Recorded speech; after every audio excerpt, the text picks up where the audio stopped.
नमस्कार, बहुत स्वागत है इस बुलेटिन में आपका। मैं हूं आपके साथ शीनम शर्मा।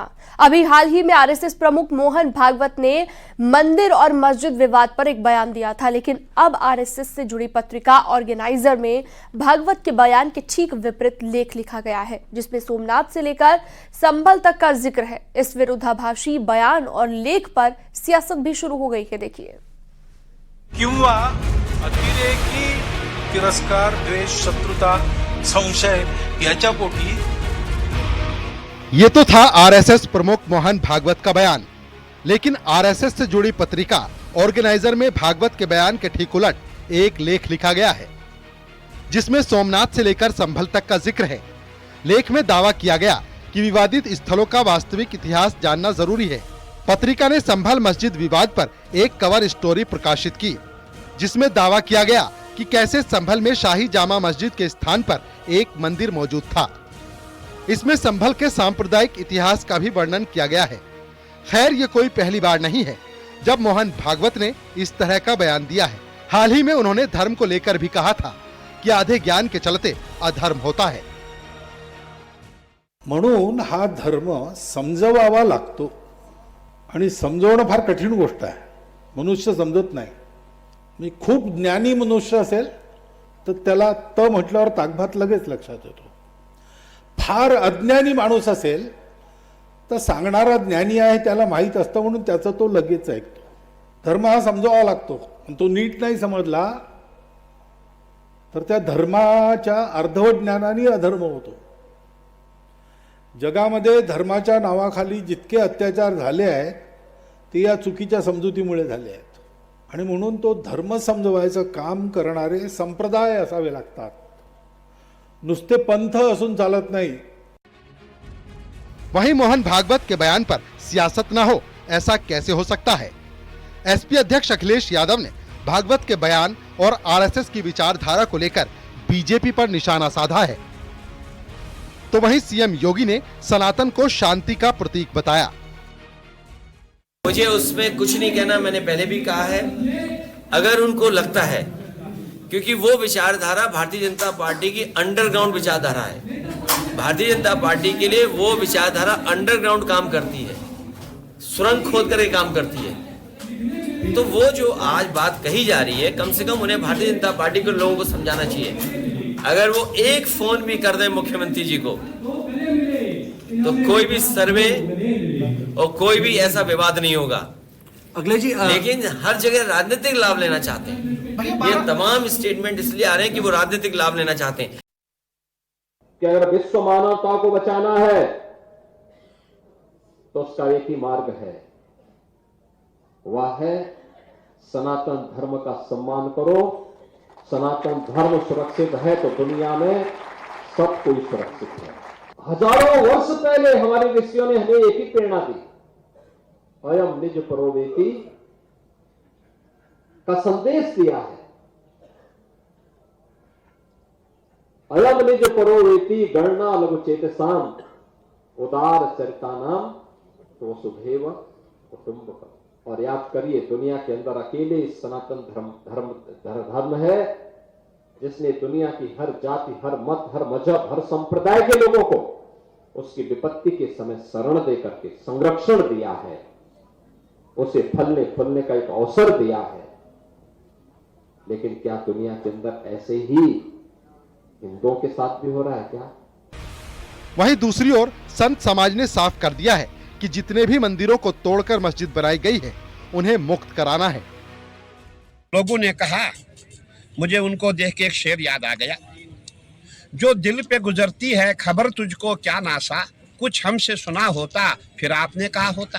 कहने का तात्पर्य है कि जब हम देखते हैं हमारे मंदिर को मस्जिद बनाया गया है, हमारे दिल पे क्या बीतती हम जानते हैं। हमें ऐसा लगता है इस पूरे जो ये ढांचा बनाया गया इसको हम राम मंदिर की तरह उखाड़ दें। याद है ना आपको राम मंदिर का जो ढांचा था, जब हमारे बड़े बड़े योद्धा उसके ऊपर से चढ़े तोड़ दिया गया था। ऐसा प्रतीत होता है, ऐसा लग रहा है कि हमारे जितने सनातनी सभी हिंदू में अब ऐसा जज्बा आ गया है कि अब किसी भी हम मंदिर को मस्जिद नहीं बनने देंगे, और जो मस्जिद बनी है मंदिरों की उसको भी हम जो है मस्जिद से मुक्त करके मंदिर बनाएंगे।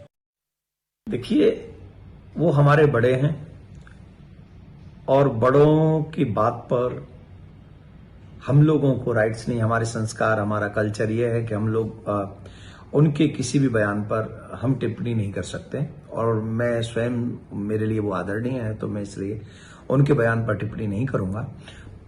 परंतु अगर आप पर्सनली मुझसे ये पूछेंगे तो मुझे लगता है कि जब तक मथुरा में मंदिर न बन जाए, जब तक काशी में मंदिर न बन जाए, जब तक सनातन बोर्ड नहीं बन जाए, तब तक हम किसी भी सनातनी को मौन नहीं रहना चाहिए। हम लोग मौन थे तो पाकिस्तान बन गया, हम लोग मौन थे तो बांग्लादेश बन गया, अब और मौन रहेंगे तो इस हिंदुस्तान के भी टुकड़े होंगे, तो इसलिए मौन तो नहीं रहना है। जगत गुरु राम भद्राचार्य ने तो पहले ही मोहन भागवत के बयान को उनका निजी बयान बताया था और कहा था कि वो संघ के प्रमुख हैं, हिंदू धर्म के नहीं। एकत्र होना चाहिए, पर अपने ऐतिहासिक संपत्ति थोड़ी किसी को दे देनी चाहिए। ये मोहन भागवत का व्यक्तिगत बयान हो सकता है, ये सबका बयान नहीं है। वो किसी एक संगठन के प्रमुख हो सकते हैं, हिंदू धर्म के प्रमुख वो नहीं है कि उनकी बात हम मानते रहें। वो हमारे अनुशासक रहे हैं, हम उनके अनुशासक हैं। फिलहाल मस्जिदों के सर्वे की बढ़ती मांग के बीच मोहन भागवत का बयान और आरएसएस से जुड़ी पत्रिका में छपे लेख में विरोधाभास है और संतों की भी राय भागवत के बयान से जुदा है। सवाल है कि ऐसे में कैसे निकलेगा समाधान का रास्ता। Bureau report, news 18।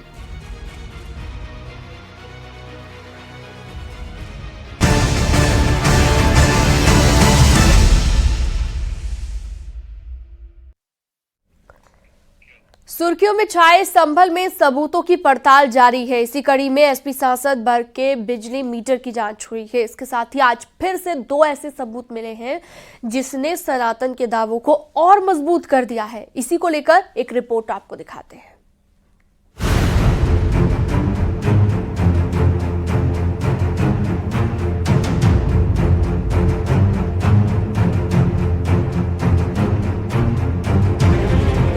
इन दिनों संभल चर्चा का केंद्र बना हुआ है। चाहे सांसद के घर बिजली का केस हो या नए मंदिर, कुओं और बावड़ी मिलने का मामला, सब सुर्खियों में है।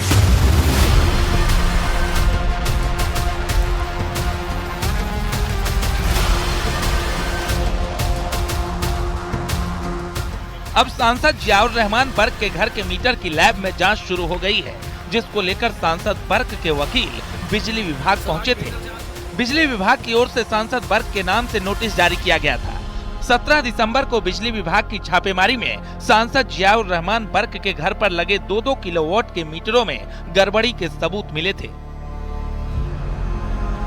3 लोगों की टीम यहाँ पर आई है सांसद के पास से, क्योंकि सांसद के जिन मीटरों को लेकर छेड़छाड़ का आरोप लगाया गया था और बिजली विभाग ने कार्रवाई करते हुए उनके घर के इन मीटर को निकालकर लैब में भिजवाने का दावा किया गया था। जिसके बाद उनके घर में स्मार्ट मीटर लगा दिए गए कि जो प्रतिनिधि हैं उनको भी यहाँ पर इसलिए बुलाया गया है, ताकि उनके सामने ही मीटर को खोला जाएगा, मीटर की टेस्टिंग की जाएगी, चेकिंग की जाएगी। उसके बाद यूनिट को देखते हुए पूरी चेकिंग के दौरान ये पता लगाया जाएगा कि आखिर उनके घर का बिजली का बिल कम क्यों आता था। और इस तरह के जो आरोप यहाँ पर लगे हैं, उसके बाद हालांकि बिजली विभाग ने आज उनके प्रतिनिधिमंडल को यहाँ पर बुलाया था। इससे पहले जो सांसद हैं उनके दादा के नाम पर ये लेटर लिखा गया था, लेकिन जो मौजूदा व्यक्ति हैं उनके नाम पर लेटर लिखे जाने की वजह से बिजली विभाग ने दोबारा एक यहाँ पर नोटिस उनके सांसद के नाम पर भेजा था और उसके बाद आज उनके प्रतिनिधिमंडल को यहाँ पर बुलाया गया है। वहीं संभल में सत्य सनातन की बात भी जोरों शोरों से चल रही है। मंदिर, कुआं और बावड़ी मिलने का सिलसिला जारी है।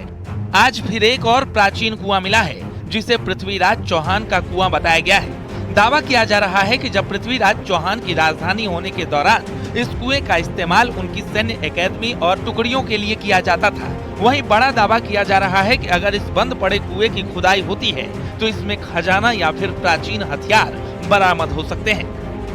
बावड़ियों का खुलासा करने के बाद उस कुएं में पहुंचा है, जिस कुएं को पृथ्वीराज चौहान के उस सैन्य टुकड़ियों के बीच का कहा जाता है, जहां पर उनकी जो बावड़ियां थी, बावड़ियों में जहां सैनिक रुका करते थे, उसी जगह पर एक कुआं हमें दिखाई दिया है। मैं इस कुएं में ऊपर चढ़ने की कोशिश कर रहा हूं और दिखाऊंगा कि कैसे इस कुएं में यहाँ पर क्या क्या इतिहास इससे जुड़ा हुआ है, क्योंकि हम उस हर ऐतिहासिक चीज़ को दिखाना चाहते हैं। एक दिन पहले हमने फिरोज का किला दिखाया था, उसके बाद आज हम इस कुएं में आए हैं और कुएं के बारे में लोगों ने हमें कई तरह की जानकारियां दी हैं, क्योंकि इस कुएं को इस वक्त झाड़ झंकार जरूर दिखाई दे रहा है, लेकिन यहाँ एक दावा किया जा रहा है कि इस कुएं के साथ बहुत बड़ा इतिहास छिपा हो सकता है। स्थानीय चश्मदीदों ने, गाँव वालों ने बताया है कि इस कुएं के अंदर खजाना भी हो सकता है, साथ ही इस कुएं के अंदर यहाँ पर हथियार भी छिपाए जा सकते हैं। इसके अलावा संभल में जामा मस्जिद से 150 मीटर दूरी पर 19 में से एक और प्राचीन कुआं मिलने का दावा किया गया। स्थानीय लोगों का मानना है कि ये कूप बहुत प्राचीन है और इस धरोहर को सामने आना चाहिए। ये हिंदू बहुल इलाके में जमीन है, लेकिन जब यहाँ का मुस्लिम हावी हो गया तो उसने इस जमीन को भी, खाली जमीन थी, वक्फ बोर्ड की जगह बताना शुरू कर दिया कि ये जगह हमारी है। हाँ, जबकि ये सारा हिंदू बहुल इलाका है, यहाँ कोई मुस्लिम घर नहीं है आसपास भी, 1-1 किलोमीटर के एरिया में। बस आगे जाके ये हरिहर मंदिर से दूसरी तरफ जाके वहाँ मुस्लिम इलाका है। लेकिन हमारे बच्चे भी ये सवाल पूछते हैं कि हिंदू मोहल्ले के अंदर ये वक्फ बोर्ड की प्रॉपर्टी कहाँ से पैदा हो गई। ये हम तो ऐसे ही देख रहे हैं इसको, हाँ, बचपन से ही देख रहे हैं ऐसे। बचपन से आप लोगों ने कभी यहाँ पर कोशिश की, कभी देखा महादेव? हाँ, कोशिश का, यहाँ पुलिस वो नहीं करने देती, मुसलमान लोग आ जाते हैं यहाँ पर। बताया जा रहा है कि इस कुएं को मृत्युंजय कुएं के नाम से जाना जाता था। कुएं की खुदाई की जा रही है। इस दौरान मौके पर प्रशासन और एएसआई की टीम भी मौजूद रही। एक नया कूप, जिसे 19 कूपों में से एक कहा जाता है, वो सरथल चौकी चौराहे के पास है, जिसे कोट पूर्वी इलाका जहां पर है, वहां पर एक कुआं, जिसे कूप यहां पर कहा जाता है, वो खोजा जा रहा है। और ये कहा जाता है कि काफ़ी प्राचीन ये कूप है, क्योंकि इसकी जो बनावट है, जो इसका पत्थर है, वो सबसे अलग है। हमने इसी तरह का पत्थर चतुर्मुख कूप में देखा था। देखिए, इस तरह का पत्थर यहाँ पर आपको दिखाई देगा। यही पत्थर इस पूरे कूप को बना रहा है, यानी ये भी एक प्राचीन कूप है जिसमें पूजा होती थी। और इसी कूप का जो दूसरा सिरा है वो कहाँ होगा ये देखना होगा, लेकिन चमत्कारिक कूप इसे माना जाता है, प्राचीन कूप है। और इसके बगल में ही मृत्युंजय महादेव का मंदिर है, जिसे यहाँ पर पूजा जाता था, लेकिन कई सालों से यहाँ पर मिट्टी का बड़ा ढेर नज़र आ रहा है। और इसी वजह से इस कूप में जितनी भी प्राचीनतम चीज़ें हैं वो यहाँ पर कुछ दिनों में दिख जाएंगी, क्योंकि कूप सामने आएगा, लेकिन मिट्टी का बड़ा ढेर जिसे हटाने की कवायद यहाँ पर की जा रही है। और ये वो रास्ता है जो यहाँ से महज 150 मीटर दूरी पर जो जामा मस्जिद, जिसे हरिहर मंदिर के नाम से भी यहाँ पर विवाद के रूप में जाना जा रहा है। आरोप तो यहाँ तक है कि इसे मुस्लिम समुदाय वक्फ बोर्ड की जमीन बताकर मालिकाना हक जताता रहा है, इसलिए इसकी हालत ऐसी हुई। जबकि ये पूरा मोहल्ला हिंदू समुदाय के लोगों का रहा है, ऐसे में उनकी जमीन कैसे हो सकती है? Bureau report, news 18।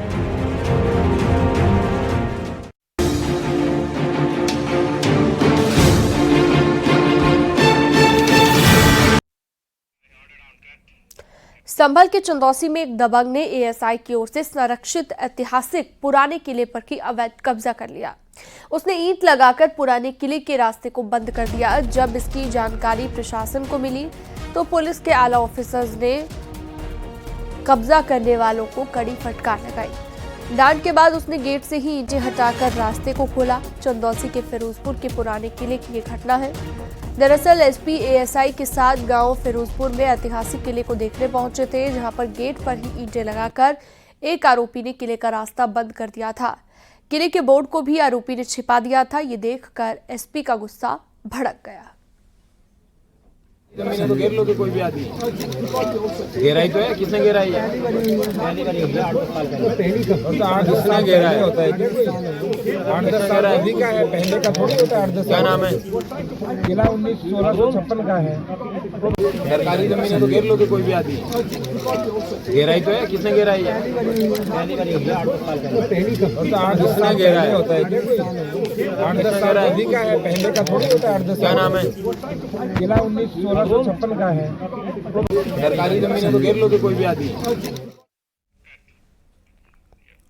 और खबर अयोध्या से, जहां पर नए साल पर रामलला के दर्शन पूजन के लिए श्रद्धालु अभी से पहुंचने लगे हैं। श्रद्धालुओं को दर्शन करने में कोई असुविधा नहीं हो, इसके लिए ट्रस्ट ने अभी से तैयारियां शुरू कर दी हैं। रामलला के दर्शन अवधि में नए वर्ष से बदलाव किया जाएगा। नए साल में दर्शन अवधि में 1 घंटे की बढ़ोतरी की गई है। नए साल और महाकुंभ को लेकर राम मंदिर परिसर में तैयारियां चल रही है। तो ये भव्य तस्वीरें आप देख सकते हैं राम मंदिर की, नए साल पर रामलला के दर्शन करने के लिए अभी से श्रद्धालुओं का तांता लगना शुरू हो गया है। तस्वीरें आप देख रहे हैं। इस दौरान 1 तारीख से कुछ दर्शन अवधि भी बढ़ाने की सोची है और ऐसा अनुमान है कि हम आधे से 1 घंटे दर्शन अवधि और बढ़ाएंगे, जिससे 1 तारीख की व्यवस्था को देखते हुए, आने वाले कुंभ को से आने वाले श्रद्धालुओं को देखते हुए हम 1 घंटे और श्रद्धालुओं को दर्शन की व्यवस्था बढ़ाएंगे। ऐसी व्यवस्था ट्रस्ट ने सोची है। भगवान रामलला के भक्तों के लिए एक बड़ी खुशखबरी है। 1 जनवरी से भगवान राम के दर्शन अवधि में 1 घंटे का विस्तार किया गया है। राम मंदिर ट्रस्ट ने यह निर्णय श्रद्धालुओं की आमद को लेकर किया है। बीते वर्षों में साल के पहले दिन अयोध्या में ठीक ठाक श्रद्धालुओं की आमद रहती है और ये माना जा रहा है कि इस बार भी लाखों की संख्या में श्रद्धालु पहुंचेंगे। ऐसे में सुगमता से श्रद्धालुओं को दर्शन मिल सके, इसको लेकर राम मंदिर ट्रस्ट ने रामलला के दर्शन अवधि में 1 घंटे का विस्तार किया है। रामलला के पुजारी के लिए राम मंदिर ट्रस्ट ने ड्रेस कोड भी जारी कर दिया है। रामलला के पुजारी पीले रंग के कुर्ते और सफेद धोती में नजर आएंगे। राम मंदिर ट्रस्ट ने पुजारी और कर्मचारी दोनों के लिए अलग अलग तरह का ड्रेस कोड दे दिया है। रामलला के राग, भोग और सेवा में लगे पुजारी के लिए पीले रंग का कुर्ता और सफेद धोती होगी, जबकि रामलला के परिसर में मौजूद कार्यरत कर्मचारियों के लिए सफेद रंग की धोती कुर्ता धारण करना है।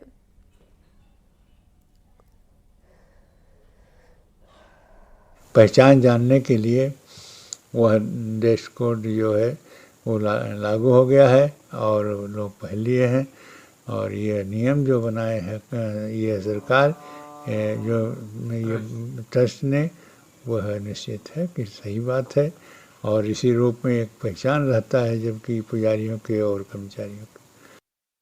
रामलला के पुजारियों के लिए आज से ड्रेस कोड लागू कर दी गई है। राम जन्मभूमि परिसर में अब पुजारी अलग रंग और अलग वेशभूषा में नजर आएंगे। पुजारी पीले रंग की चौबंदी यानी कि कुर्ता धारण करेंगे तो सफ़ेद रंग की धोती पहनेंगे और इसके साथ ही रामलला के परिसर में अन्य कर्मचारियों को सफ़ेद रंग के कुर्ते और सफ़ेद रंग की धोती धारण करनी होगी, जिसको लेकर राम मंदिर ट्रस्ट ने पुजारियों को आज से ही ड्रेस कोड में आने के लिए निर्देशित किया था और आज से ही पुजारी अलग रंग सनातन संस्कृति के अनुरूप सफ़ेद रंग की धोती और पीले रंग की चौबंदी यानी कि कुर्ते में नजर आ रहे हैं। सहयोगी सर्वेश के साथ निमिष गोस्वामी, न्यूज़ 18 अयोध्या। गोवा के पूर्व सीएम लक्ष्मीकांत पार्सेकर परिवार समेत अयोध्या पहुंचे। राम जन्मभूमि, हनुमानगढ़ी और कनक भवन में दर्शन पूजन उन्होंने किया। इस मौके पर गोवा के पूर्व मुख्यमंत्री ने कहा कि अयोध्या में मंदिर बनाना हमारा मकसद था, लेकिन हमें पता नहीं था कि इतनी जल्दी मंदिर बन जाएगा। उन्होंने कहा कि मोदी के कार्यकाल में रामलला का मंदिर बना, ये हमारे लिए खुशी की बात है। इससे पहले हम 2 बार कार सेवा करने को आए थे। मंदिर बनाना उद्दिष्ट था, हमें पता नहीं था कि मंदिर बन जाएगा। हमें थोड़ा कॉन्फिडेंस भी नहीं था। ऐसा बोला तो it would not be unfair, but finally मंदिर बन गया है। मोदी जी के काल में ये बन गया और हमें उस पर बहुत आनंद है, समाधान है, अभिमान है।